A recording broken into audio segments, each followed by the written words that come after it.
This review was made possible by contributions from viewers like you.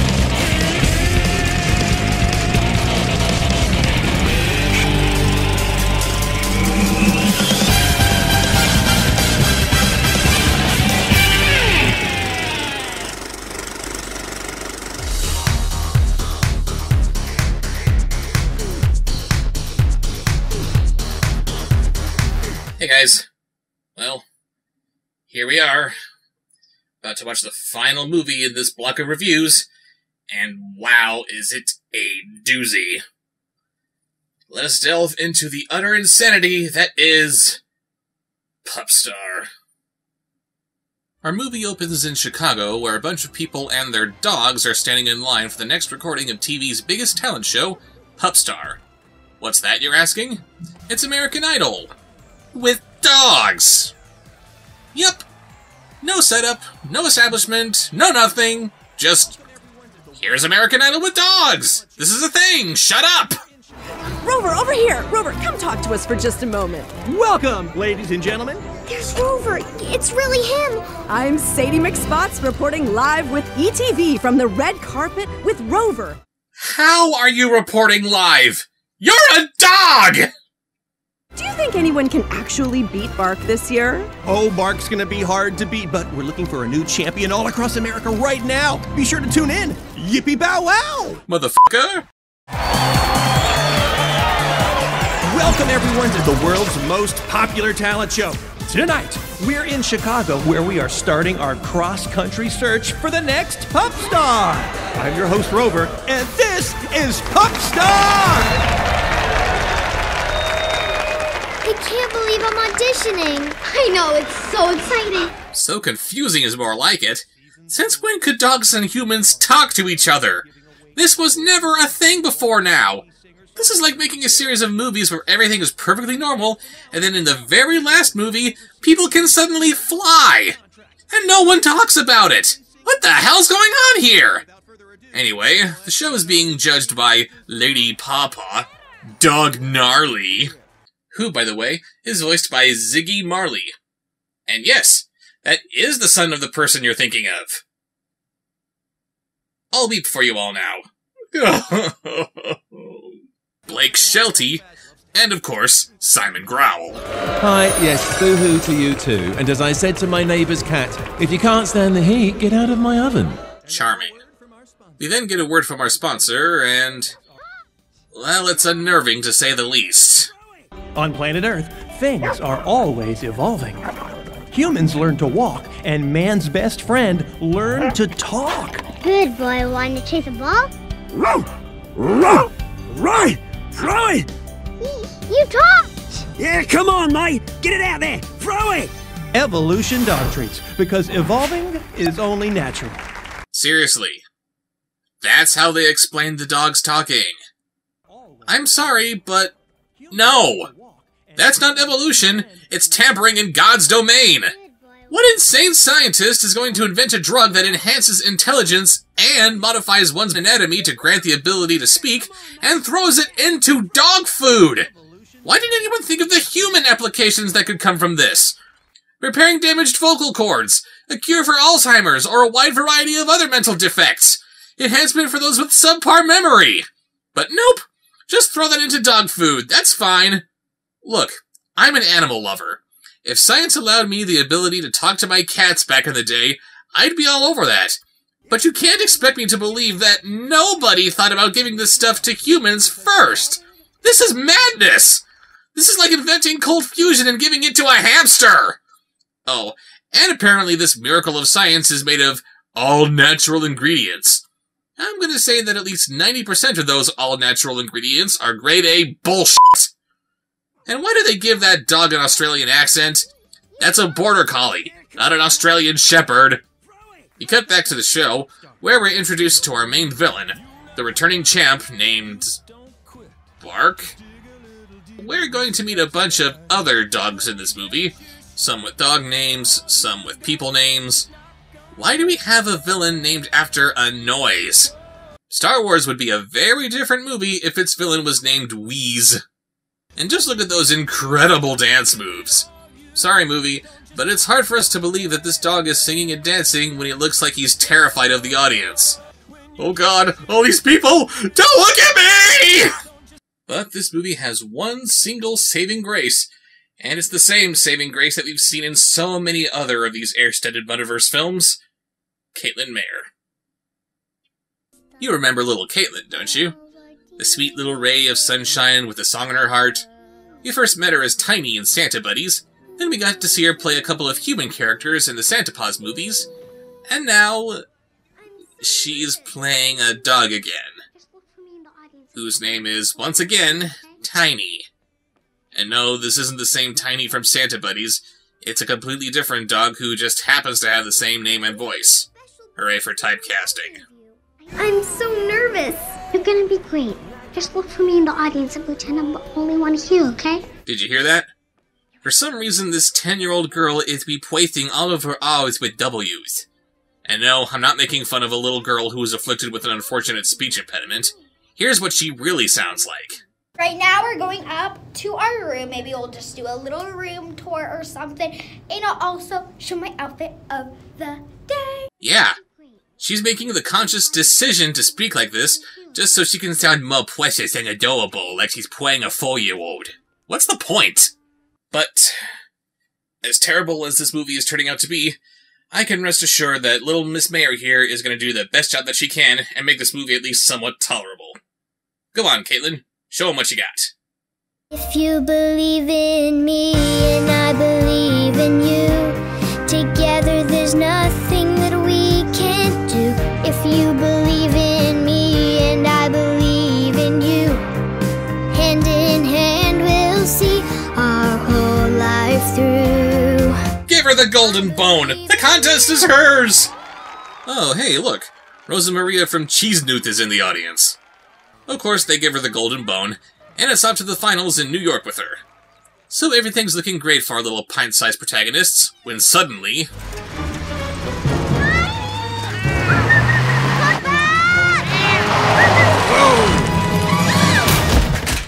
Oh no! She crashed into the editor! Tiny gets thrown into the dog pound by Teb from Galaxy Quest, and I guess in this world where dogs talk, they're still susceptible to being exploited by douchebags like this who hold licensed pets for ransom. As they develop their intelligence and gain the power to speak, why wouldn't dogs demand equal rights, like maybe getting a phone call in the event that they're taken to the pound? Tiny's put next to a dog named Charlie, who has been digging an escape tunnel. He escapes, and luckily Tiny is small enough to squeeze through the fence and join him.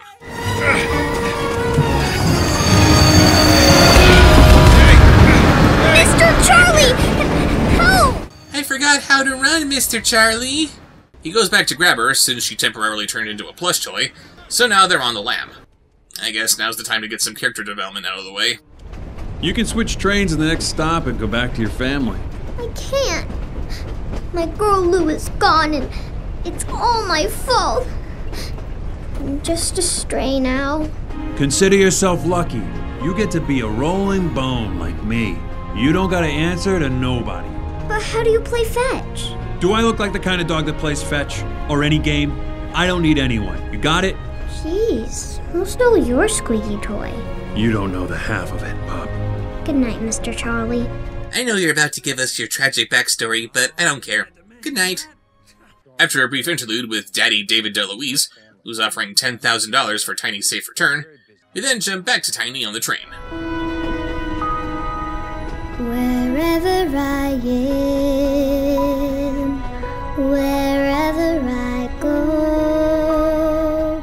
You know, the second I saw that not quite full moon in that last wide shot, I knew they were going to give us Somewhere Out There. Somewhere out there, beneath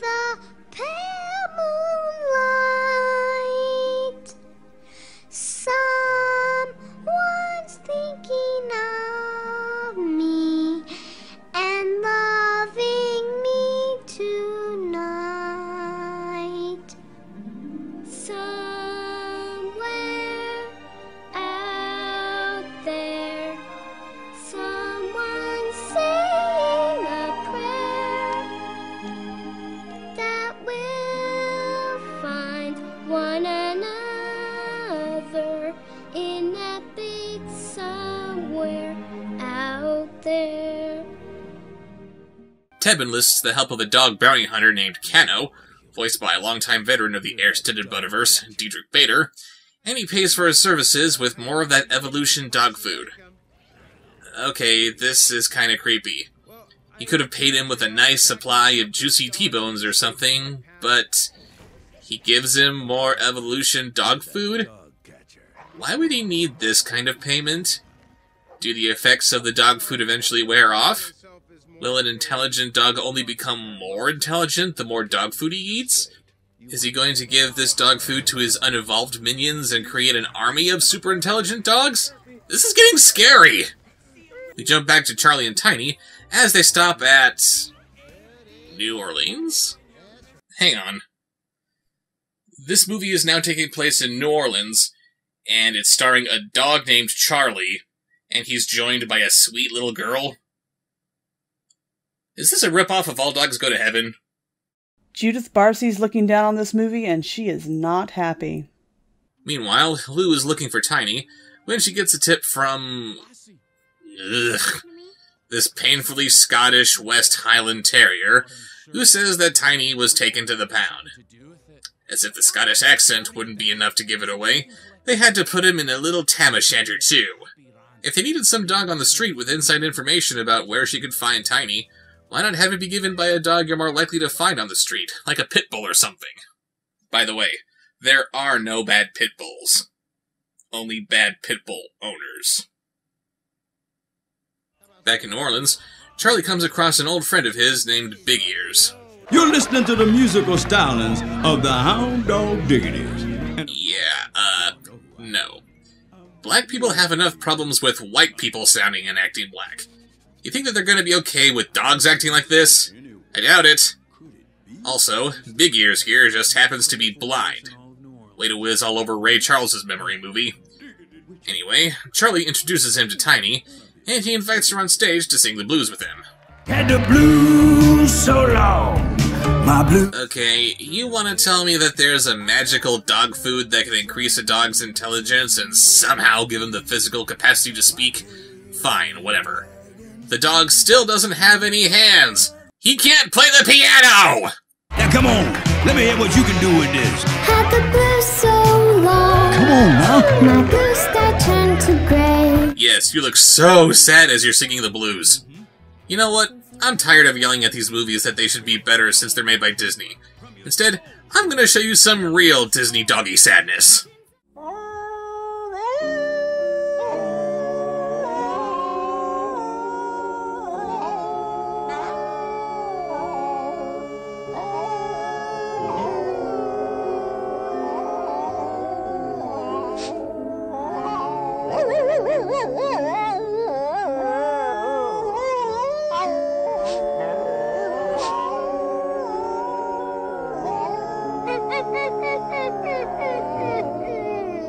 Or hey, if you don't think that that counts because The Lady and the Tramp is an animated film, here's Homeward Frickin' Bound!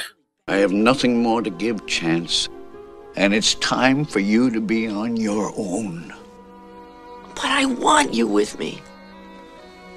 I love you, Shadow. You've learned everything you need, Chance. Now all you have to learn is how to say goodbye. You're welcome. Lou, her dad, and not Rosa Maria go back to the pound, but Teb is out having a bite to eat while watching, what else, Pup Star. The dog that makes you want to dance. Pharrell. I like to keep it tight, don't let the fleas bite. Clap along if this movie makes you wanna puke. Clap along if this movie is the worst thing since the Duke. Clap along if you think that Disney should have a clue.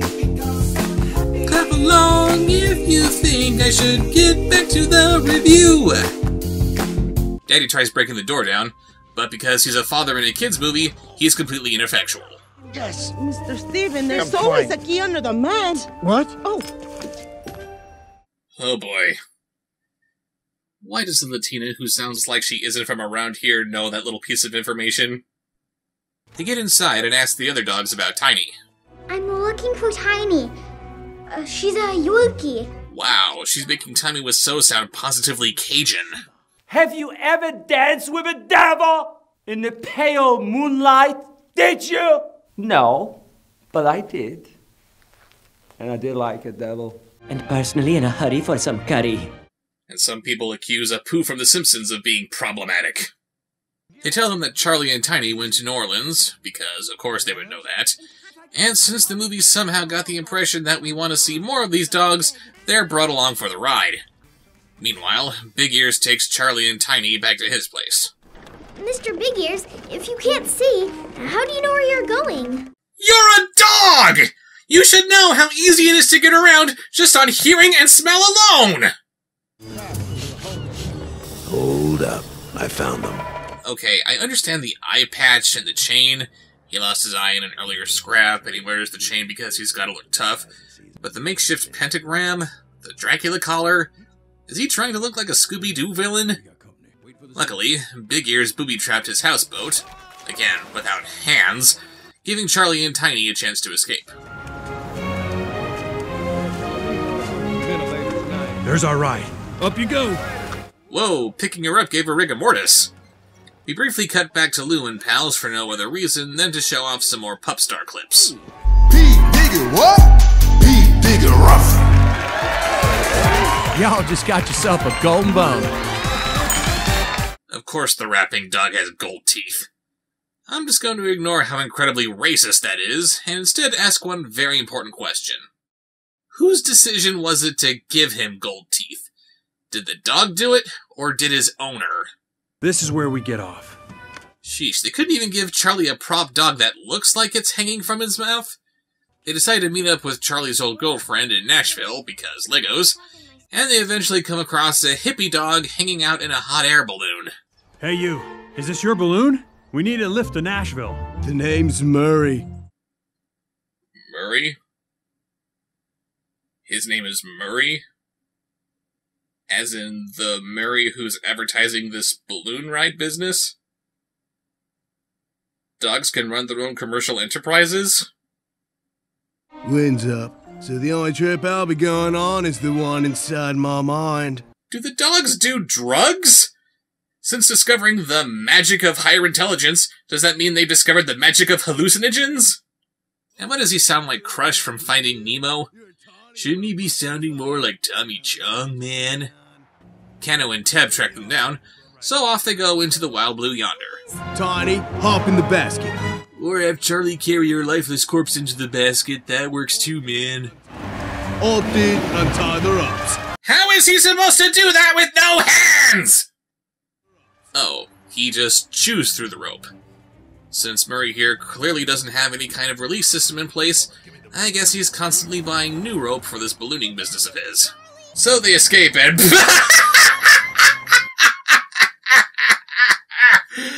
Okay, that just made all this bullshit worth it. And to be fair, they did do a slightly better job with Charlie here than they did with Tiny. At least they made his legs pointing down instead of straight out like he was a furry table. Back with Lou and company, as they finally get to New Orleans. I got some beads in case a parade breaks out. And that opens a floodgate of questions that I don't even want to ask. Big Ears tells them that Charlie and Tiny are on their way to Nashville, and John Ratzendogger here decides to stay because they have barbecue and he really, really likes barbecue. Well, at least his motivations are easier to understand than those of Bad Guy McBad Guy. We jump back to Charlie and Tiny, and after they awkwardly pray to the earth, they have themselves a little drum circle.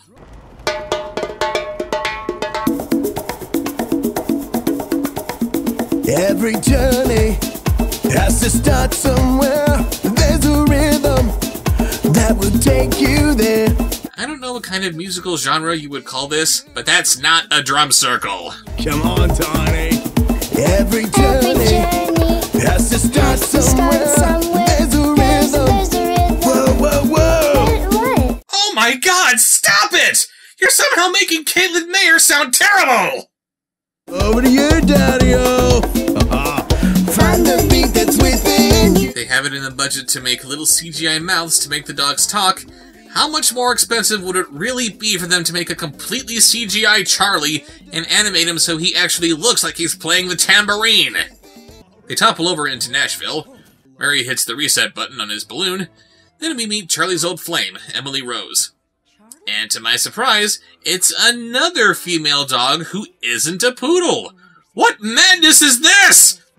Tiny somehow stumbles her way onto the stage where Emily Rose is meant to perform, and the two of them sing their achy-breaky hearts out. It suddenly occurs to me, why are some of these dogs wearing clothes and others aren't? They have increased intelligence, I get that, but with increased intelligence, do they also have a sense of fashion? Or is it that they suddenly have a sense of modesty and they have to cover their doggy nudity? I hope it's the former, because otherwise, this movie is starring a little naked girl.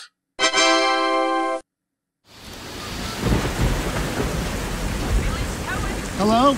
Yeah, we need a tow truck. You can call from inside the car, sir.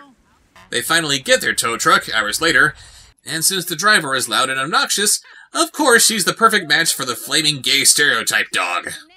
I call shotgun. Shotgun! I like the sound of that. I see the shotgun! Woo! I'm so hot! So hot! You're one heck of a singer, fella. Almost as good as me. I was just gonna say that about you. You're better. No, you are. No, you are. No, you are. I am terribly sorry to inform you, but you are both equally horrible. That little Hindu dog is now my favorite character. Emily Rose takes Tiny and Charlie to New York. Then we get some backstory about how Charlie and Bark used to be partners until Bark sent him off to the pound and stole his songs, which is how he became the biggest name in Pup Star. So now Charlie has a personal reason himself for going to New York, instead of just getting Tiny there since he doesn't care about her. Lou's crew shows up at the last venue Emily Rose performed and asks if they've seen Tiny. Excuse me, mister. Did you see a Miss Emily Rose here? It's really important. Oh, my little one. I'm afraid her life's journey put her on a path to the Garden State last night. Did you see a Yorkie? Oh, I am sorry, young one. I have encountered many souls and cannot recall of whom you speak. She was traveling with an older dog with a grouchy demeanor. You mean Charlie? And upon further reflection, maybe there was a Yorkie with them as well. I have never seen someone look so confused with such conviction. I have no idea what's going on, but by God, I am sure of it. Oh, yeah. Macho Man Randy Placid here takes them to New York, completely forgetting the fact that the point of calling in a tow truck was to fix your car. Then we cut back to Tiny as she makes her way to the Pup Star finals. Hi, I'm Tiny. I'm one of the top 6 finalists. Oh, sure you are, Pup. Then where's your golden bone? Look, mister, I know you're just doing your job, but I've been through a lot, okay? I got thrown in the pound where I lost my golden bone. I've crossed the country by train, balloon, bus, and hog. It's been a long, hard journey, and I am not giving up now. So you best get on that walkie-talkie and talk to someone who can say yes before I unleash a can of puppy woof butt on you. Then Tiny got her head bitten off by the Doberman who was specifically hired for this job because he doesn't take shit from anybody. The end. Seriously, where the hell did this come from? Would it be so hard for Tiny to prove who she is just by singing right then and there? I get that she's been through a lot, but this is just completely out of character for her. He lets her in, because of course security guards are going to cave to little girls who give them lip, but then Bark tricks her into getting captured by Kano and Teb, who somehow got there before Lou's crew. They finally arrive themselves, and the final loose end, that is the Hindu dog, decides to stay with Randy Placid. It is here that our paths must uncross. There's a small curry place that I go to every time I'm here. I have a reservation I must keep. Curry? You should join me, friend. Since, you know, the cowboy who's practicing Buddhism would naturally partake in all the popular Hindu stereotypes. Is this ignorance on the part of the character or the screenwriters? Welcome to New York City! I'm your host, Robert, and this is the Pup Star finale! They misspelled finale. From east to west, north to south, the dogs came to audition. Throw me He dig it, what?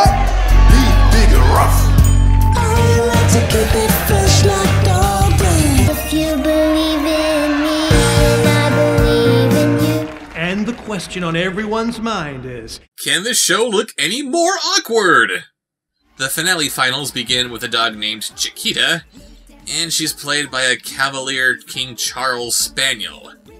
With a name like Chiquita, and she's singing this kind of music, why couldn't they have her played by a Chihuahua, or a Brazilian Terrier, or a Havanese? I'm seriously confused over how these movies love playing up stereotypes, but they ignored dog casting that would actually make some kind of geographical sense. Charlie helps Tiny escape, so this whole deviation was completely pointless. What the?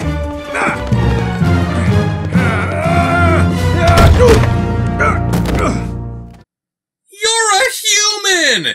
You should know how doors work! Bark is next up to sing, but Charlie barges in and sings alongside him to expose him for the plagiarizer that he is. I keep rolling straight and true till I find my way back to you. But until that day, I'll be on my own, like a rolling ball. Oh, like a rolling ball. Call security. He's a no-good stray trying to steal my song. Please, hear me out. I know I'm just a stray, but if that was Bark's never-before-heard song, how did I know all the words? It's a Disney movie. Now that Bark has been disqualified, it's finally Tiny's turn to shine, just as Lou and her dad arrive. After her long journey of growth and discovery, she applies what she learns from these various musical genres she's encountered over her little adventure, and just sings another pop song. Yeah. Sure is a good thing she met all these other musical influences on her way to New York. Boy, were they helpful! Look right where I belong.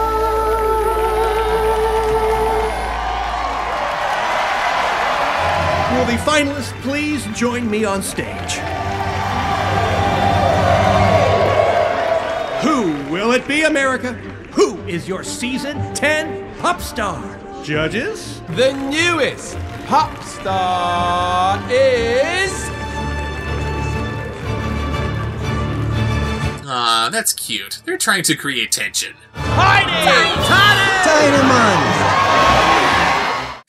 They only chose her because she's naked. So she's given the grand prize of her own recording contract, and... what kind of a trophy is that, anyway? An upside-down bucket with a dollar store dog toy glued to it? I've said it numerous times these last several weeks, and I'll say it again. Do better, Disney! God, this is embarrassing. Take us home, Tiny. I was trying to find my way, feeling so far from home. Then you came to me when I was all alone. You opened up your heart and helped me truly see all the things that we could be. Nothing can break our bond. We'll always make it through if you are by my side. When you believe in me and I believe in you. And of course, they're all singing this completely original song because... I don't know, maybe the evolution dog food gives dogs the power of telepathically linking themselves to other people. So that was Pup Star. And I feel sick to my stomach. While Kaitlyn Maher's involvement in this movie makes it marginally more tolerable than the other air-stended bud-iverse films, it's still an incomprehensible, garbled mess. I'm sorry, but once you start making these dogs talk, it just opens a floodgate of questions that are never even addressed, let alone answered. Now that they can speak for themselves, do dogs have the same rights that humans have? Or does their subservient nature mean that they're perfectly fine with being second-class citizens? Does nobody think that this forced evolution is a crime against nature? Why put the miracle that is this intelligence drug into dog food? Is it exclusive to dogs? Is there a limit to how much these dogs are allowed to have? Is humanity in danger of dogs surpassing them? Why not give this drug to humans? Why not give it to other pets?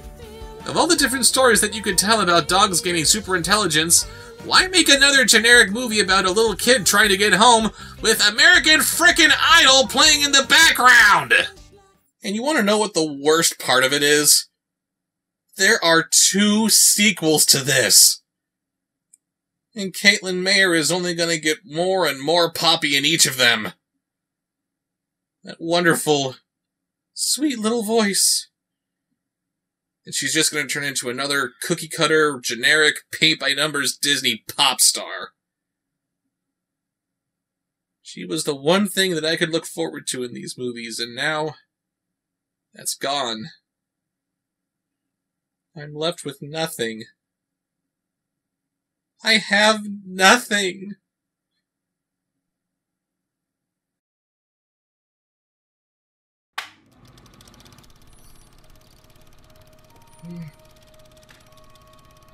What? Okay. I'm me again. Hello?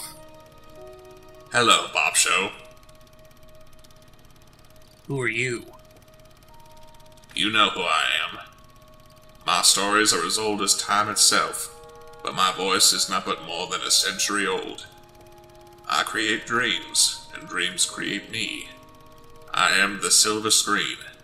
I am the escape. I am cinema. Yes, I know you. I studied you. I wanted to devote my life to you. But instead, all I'm doing is just talking about the worst things that have ever happened to you. I mean, the air-stended bud-iverse? Seriously? Be calm, reviewer. Your frustration is perfectly understandable. Like yourself, I too wish to influence those with the power to use it for good. Unfortunately, an idea as simple as little girl's dream comes true can be easily corrupted into Pup Star, yes. I only have one question about that. Why?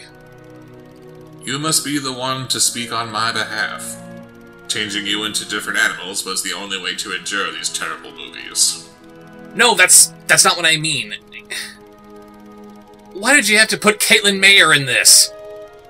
She was the one thing in these movies that I could actually look forward to, but you turned her into another Disney pop star. Britney Spears, Lindsay Lohan, Miley Cyrus, nobody survives that! Why did you have to take Kaitlyn Maher away? The ones you speak of were all child stars who were destined to grow up. Miss Mayer is growing up as well, and only she can be the master of her fate. Can't you do anything? All that one can do is suggest and hope that it will inspire for the better. Kaitlyn would be wonderful in traditional musicals like Santa Paws 2, but ultimately the choice is hers, and hers alone. Then that's it. She was the only thing about these movies I could hope to look forward to. But I can't anymore. I have nothing. Do not despair, Bob Show. You feel lost, helpless, but you do not have nothing. Your channel grows every day. Soon your time will come, but until it does, you are still doing my work, just as you will be when you're making movies of your own. Why do you review movies unseen? What, you mean more obscure movies? I don't know, I guess I just like sharing things that nobody's ever heard of. Something new. Your audience certainly appreciated your review for Mune, Guardian of the Moon, very much. Yes. Just watching that was a very soothing experience. It felt good to review it. Jack and the Cuckoo Clock Heart. What of that movie? It was okay, but it was also too artsy for its own good. It looked nice, but it also tried to pass itself off as something deeper than it was. You taught your audience it's alright to voice an unpopular opinion, even if it makes it look like you didn't get it. Let us not forget Alpha and Omega. Oh my god. Yes, there was a time when the fanbase believed that any negative remark against it was sacrilege of the worst kind. But eventually, you showed them that it's okay to acknowledge their mistakes. I had to! Not talking about the problems isn't going to make them go away. Not only that, you're providing different ideas for movies to be better when they do fall short. The Emoji Movie, Maleficent, Pinocchio and the Emperor of the Night. Anyone can say that something is bad, but not everyone can offer improvements to what might have been. And they're listening to you. So many people have said that they're learning how to be better artists by watching your reviews. Then there are your fellow reviewers who have followed your example, or who have benefited by collaborating with you, or sharing guest show reviews with you. So what you're saying is... Do not lose heart, reviewer. Your time as a filmmaker will come. But until then, the path before you is invaluable. To you, me, your audience. We need you to review Bob Show. Review what has come, and inspire what will be.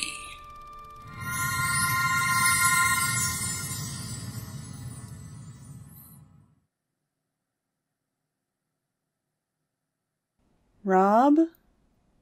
Baby? What? Oh, man. Raven? What happened?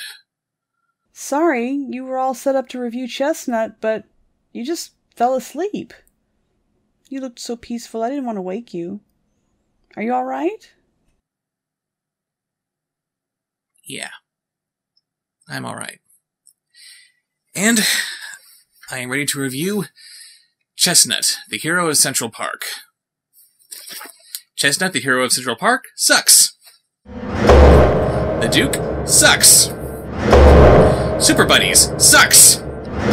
Space Bunnies sucks. Spymate sucks. Pup Star. Kaitlyn Maher, she was in it and she was okay, but otherwise, this movie sucks too!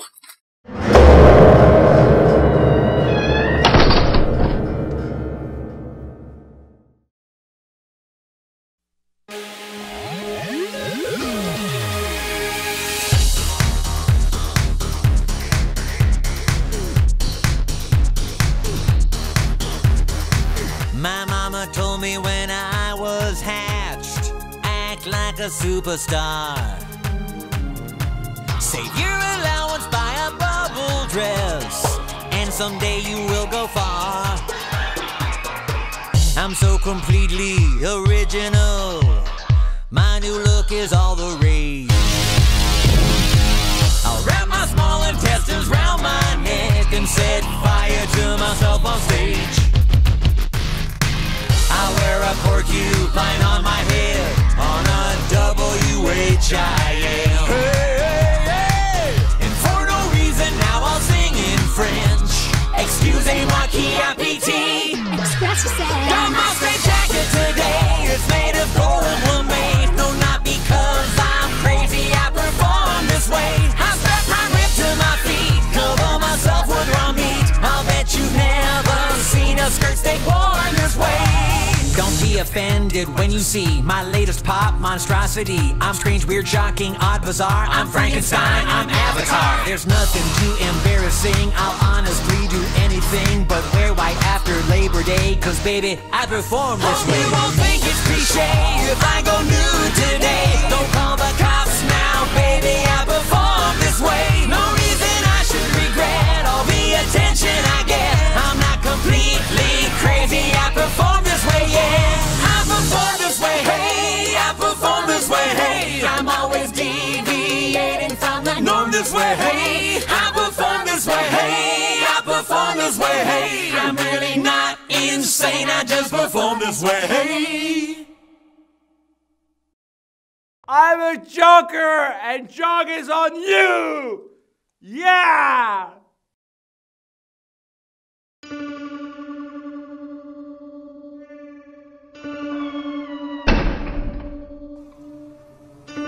Subscribe.